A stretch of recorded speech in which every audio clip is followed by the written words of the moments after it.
Video लेके आए हैं BNS के MCQs की, जो छत्तीसगढ़ जुडिशरी में काम में आने वाले हैं और पहले भी यूपी और उत्तराखंड में पूछे गए प्रश्न लेके आए हैं। तो दोस्तों, पहला क्वेश्चन है, भारतीय दंड संहिता की धारा 34 में प्रयुक्त सबके सामान्य आशय को अग्रसर करने के वाक्यांश हैं। तो इसके 2013 में आया हुआ UPPSC का क्वेश्चन है। इसका ऑप्शन ए है मूल सौदे में, बी 1870 के संशोधन अधिनियम द्वारा जोड़ा गया, सी बिल्कुल नहीं, या डी 1986 के संशोधन अधिनियम द्वारा जोड़ा गया। तो दोस्तों, इसका ऑप्शन है बी 1870 में संशोधन में अधिनियम में जोड़ा गया। चलिए अगले क्वेश्चन की ओर बढ़ते हैं। अगले क्वेश्चन है, निम्नलिखित में से कौन सा तत्व भारतीय दंड संहिता 1860 की धारा 34 के अनुप्रयोगों के लिए आवश्यक नहीं है। ये 2008 में पूछा हुआ UPPSC जो क्वेश्चन है। इसमें ऑप्शन है ए सामान्य आशय, बी आपराधिक कृत्य, सी अपराधियों की संख्या 5 हो, और डी अपराध सामान्य आशय को अग्रसर करने में क्या जाना चाहिए। तो ये बेसिकली पूछा है कि इनमें से क्या आवश्यक नहीं है। तो धारा 34 में सबको पता है कि सामान्य आशय है यानी कॉमन इंटेंशन, और आपराधिक कृत्य भी होता है यानी क्रिमिनल एक्ट, और अपराध सामान्य आशय को अग्रसर करने में क्या जाना चाहिए ये भी है, और अपराधियों की संख्या 5 हो ये ज़रूरी नहीं है। इसका ऑप्शन होगा सी आंसर, क्योंकि जो 5 हैं वो विधि विरुद्ध जमावट की दिया गया है जो कि 141 में है। अगले क्वेश्चन की ओर बढ़ते हैं। अगला है, निम्नलिखित में से कौन सा भारतीय दंड संहिता की धारा 34 का एक अनिवार्य तत्व नहीं है। सेम क्वेश्चन रिपीट हो गया है 2003 के UPPSC में। कई व्यक्ति द्वारा किया गया आपराधिक कृत्य, बी एक सामान्य आशय को अग्रसर करने में आपराधिक कृत्य, सी आपराधिक कृत्य करने वाले व्यक्तियों के बीच पूर्व निर्धारित योजना, या डी सामान्य उद्देश्य को अग्रसर करने में किया गया कार्य।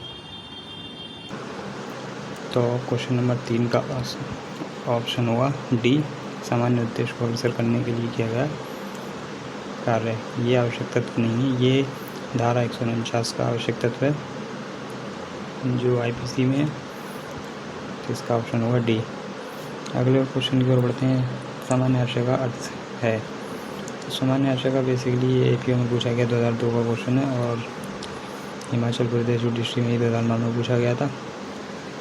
इसका ऑप्शन है ए समरूप आशय, बी समान आशय, सी सभी व्यक्ति द्वारा आशय साझा करना, या डी सामान्य योजनाएं।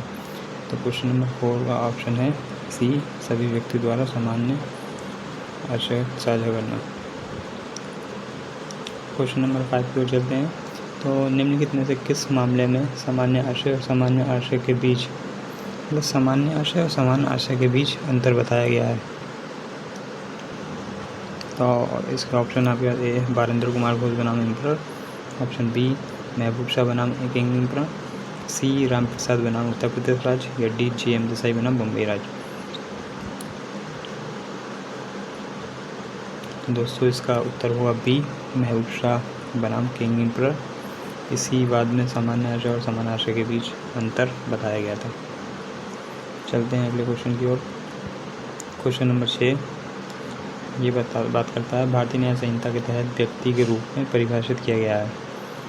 यह आंध्र प्रदेश जुडिशरी 2011 में पूछा गया क्वेश्चन है। इसमें ऑप्शन है ए कोई भी कंपनी या व्यक्तियों का निकाय, चाहे निगमित हो या न्याय नहीं, ऑप्शन बी मतलब केवल व्यक्तिगत मनुष्य, सी केवल पुरुष के रूप में, या डी उपरोक्त में से कोई भी नहीं। तो क्वेश्चन नंबर 6 का आंसर है ए कोई भी कंपनी या व्यक्तियों का निकाय, चाहे निगमित हो या अनियमित। ये भारतीय न्याय संहिता की जो परिभाषा व्यक्ति है उसमें दिया गया है। चलते हैं अगले क्वेश्चन की ओर। निम्नलिखित में से कौन भारतीय दंड संहिता की धारा 21 के अर्थ में लोक सेवक नहीं है। ये महाराष्ट्र जुडिशरी में पूछा गया क्वेश्चन है। ऑप्शन है ए नगर आयुक्त, बी नगर निगम पार्षद, सी राष्ट्रीयकृत बैंक के प्रबंधक, या डी सेना में कमांडिंग अधिकारी। तो क्वेश्चन नंबर 7 का आंसर है नगर निगम पार्षद यानी ऑप्शन बी। ये जो है लोक सेवक की श्रेणी में नहीं आते हैं, बाकी सब लोक सेवक आते हैं, पब्लिक सर्वेंट में आते हैं। अगला क्वेश्चन है, भारतीय न्याय संहिता 2023 के कौन से प्रावधान एकांत परिरोध ये गलती से गलत लिख गया है। यह एकांत परिरोध और एकांत परिरोध की अवधि से संबंधित है। तो क्वेश्चन नंबर 8 का ऑप्शन है ए धारा 10-11, बी धारा 11-12, सी धारा 12-13 और डी 13-14। तो इसका ऑप्शन है बी धारा 11 और 12। धारा 11 में एकांत परिरोध बताया गया है और धारा 12 में एकांत परिरोध की अवधि बताई गई है।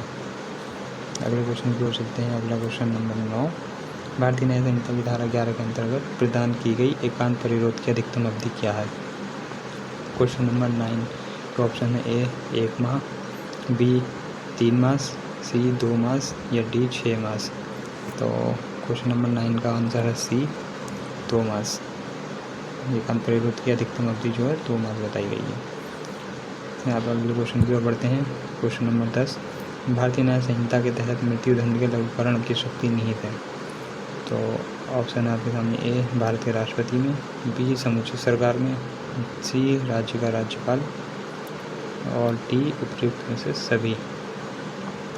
तो भारतीय न्याय संहिता जो कि राज्य का विषय है, इसलिए इसमें मृत्युदंड के लघुकरण की जो शक्ति दी गई है वो राज्य के राज्यपाल में है, यानी ऑप्शन सी इसका राइट आंसर होगा।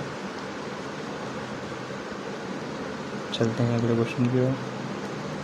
अगला क्वेश्चन है नंबर 11, आजीवन कारावास से तात्पर्य कारावास के लिए है, यानी कि आजीवन कारावास की अधिकतम अवधि कितनी बताई गई है? तो 11 का ऑप्शन क्लियरली पता है डी। क्वेश्चन नंबर 12, दोहरे दंड से संरक्षण में निहित है, यानी कौन सी धारा में ये बताया गया है? तो ऑप्शन है ए धारा 8, बी धारा 11, सी धारा 13 या डी धारा 9। तो क्वेश्चन नंबर 12 का ऑप्शन होगा डी धारा 9। धारा 9 में दोहरे दंड से संरक्षण की बात कही गई है। क्वेश्चन नंबर 13 की ओर चलते हैं, जो है निम्नलिखित में से कौन सा नियम पागलपन परीक्षण से संबंधित नहीं है? तो ऑप्शन है ए डरहम का नियम, ऑप्शन बी लोकस पोएनिटेंटिया, ऑप्शन सी मैकनॉटन का नियम या डी अप्रतिरोध्य आवेग। तो इसका आंसर होगा बी लोकस पोएनिटेंटिया। ये पागलपन परीक्षण से संबंधित नहीं है। बाकी डरहम का नियम, मैकनॉटन नियम और अप्रतिरोध्य आवेग ये तीनों पागलपन के नियम से संबंधित है।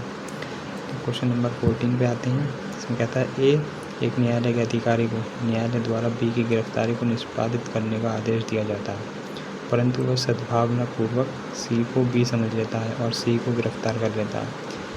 ए ने यहाँ कौन सा अपराध किया है? मतलब ए किस अपराध का दोषी है? तो ऑप्शन है ए अवैध गिरफ्तारी, बी कोई अपराध नहीं यदि सम्यक जांच के बाद उसने क्यू को गिरफ्तार किया है, डी सदोष विरोध या डी सदोष परिरोध। तो क्वेश्चन नंबर 14 का जो आंसर है वो है बी, उसने कोई अपराध नहीं किया क्योंकि उसने सम्यक जांच करने के बाद ही उसने क्यू को गिरफ्तार किया। उसे लगा था कि बी ही है वो, लेकिन वो सी था, उससे हो गई तथ्य की भूल। अब क्वेश्चन नंबर 15 की बात करते हैं। पागलपन की प्रतिरक्षा निम्नलिखित में से किस पर आधारित होती है? तो ऑप्शन है ए ऑटोमेटिज्म, बी मैकनॉटन का नियम, सी अनूठा आवेग या डी समतुल्यता परीक्षण।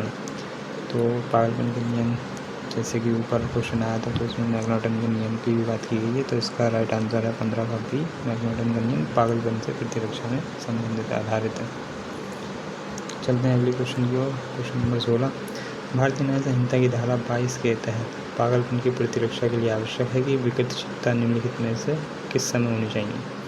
तो ऑप्शन ए निर्णय के समय, बी विचारण के समय, सी अन्वेषण के समय या डी अपराध कारित करते समय। तो 16 का आंसर होगा डी अपराध कारित करते समय जो है पागलपन होना चाहिए, इसीलिए उसे उसका डिफेंस मिल सकेगा। अगले क्वेश्चन की ओर बढ़ते हैं।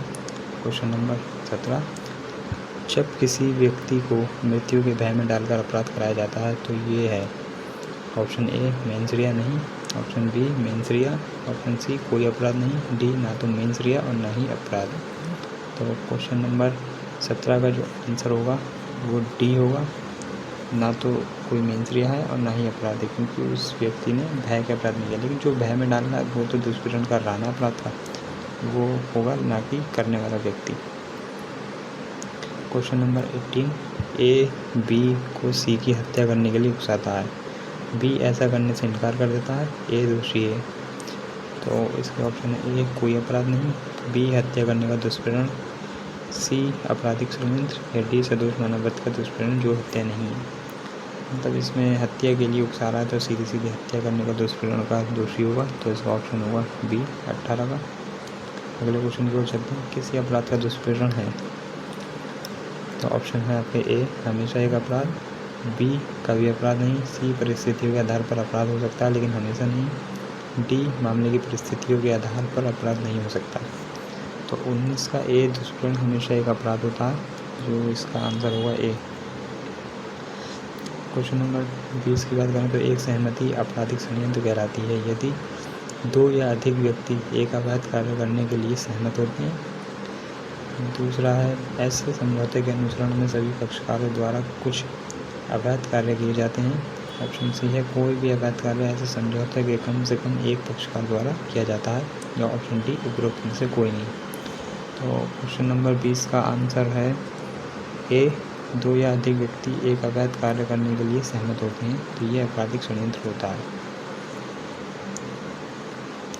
क्वेश्चन नंबर 21, निम्नलिखित में से किस मामले को लैमिंगटन रोड शूटिंग षड्यंत्र मामले के रूप में जाना जाता है। तो वह किसमें ऑप्शन है आपके ए आर बनाम black and toy, B N Ramratan मामला, सी सम्राट बनाम वैशंपायन, या डी मिर्ज़ा अकबर बनाम किंग एम्परर। तो इसका ऑप्शन है सी सम्राट बनाम वैशंपायन। इसको जो है लैमिंगटन रोड शूटिंग षड्यंत्र मामले के रूप में जाना जाता है। अगले क्वेश्चन की ओर चलते हैं। क्वेश्चन नंबर 22, निम्नलिखित में से किस मामले में उच्चतम न्यायालय ने यह स्पष्ट कर दिया कि सरकार की केवल आलोचना या टिप्पणी करना राजद्रोह का अपराध नहीं होगा। तो आपके ऑप्शन है ए रणवीर सिंह बनाम हरियाणा राज्य, बी ज्ञान कौर बनाम पंजाब राज्य, सी केदारनाथ बनाम बिहार राज्य, या डी श्रेया सिंघल बनाम भारत संघ। तो इसका ऑप्शन है राइट सी केदारनाथ बनाम बिहार राज्य में जो है उच्चतम न्यायालय ने टिप्पणी की है कि सरकार की केवल आलोचना या टिप्पणी करना राजद्रोह का अपराध नहीं हुआ। क्वेश्चन नंबर 23 कहता है कि 6 व्यक्तियों पर भारतीय दंड संहिता की धारा 103, ये भारतीय न्याय संहिता की ही दंड टाइप हो गया। भारतीय न्याय संहिता की धारा 103, धारा 190 के तहत आरोप लगाए गए को 2 को दोषमुक्त कर दिया गया है, मतलब 2 व्यक्तियों को दोषमुक्त कर दिया गया है 6 में से। शेष 4 को निम्नलिखित के तहत दोषी नहीं ठहराया जा सकता। तो क्वेश्चन नंबर 23 का आंसर है बी धारा 190, जो कि आईपीसी में हमारी धारा 149 थी कॉमन ऑब्जेक्ट। तो उसके लिए कम से कम 5 व्यक्तियों की आवश्यकता होती है, लेकिन यहाँ 6 में से 2 को दोषमुक्त कर दिया गया, तो यहाँ 4 हो जाएंगे। तो ये धारा 190 लागू नहीं होगी, इसलिए धारा 190 के तहत इन्हें भी दोषमुक्त कर दिया जाएगा। अगले क्वेश्चन की ओर बढ़ते हैं। क्वेश्चन नंबर 24, उस निर्णय का नाम जिसमें उच्चतम न्यायालय ने कार्यस्थल पर महिलाओं के यौन शोषण को रोकने के लिए दिशा निर्देश दिए। तो ऑप्शन है ए एनसी मेहता बनाम भारत संघ, ऑप्शन बी विशाखा बनाम भारत संघ, सी बीएल बटेरा बनाम भारत संघ, डी ओल्गा टेलिस बनाम बॉम्बे म्यूनसिपल काउंसिल। तो क्वेश्चन नंबर 24 का आंसर है विशाखा बनाम भारत संघ। ये बहुत लीडिंग केस है जो महिलाओं के कार्यस्थल पर यौन शोषण से संबंधित है। अगले क्वेश्चन की ओर बढ़ते हैं। क्वेश्चन नंबर 25, जो कि इस वीडियो का लास्ट क्वेश्चन है हमारा आज का। तो बात करते हैं, भारतीय दंड संहिता के अनुसार कोई पुरुष जो स्त्री द्वारा इंटरनेट, ईमेल या इलेक्ट्रॉनिक संसूचना के किसी अन्य प्रकार के प्रयोग की निगरानी करता है वह अपराध करता है। ऑप्शन ए दृश्यरतिकता वर्ज्य, ऑप्शन बी पीछा करना स्टॉकिंग, या सी देखना, या डी खोजना। तो 25 का राइट आंसर होगा पीछा करना यानी बी स्टॉक कर रहा है किसी भी महिला को या स्त्री को, जो कि आईपीसी में 354 डी हुआ करती थी और बीएनएस में 78 हो गई है। आज की वीडियो में बस इतना ही, मिलते हैं अगली वीडियो में। धन्यवाद।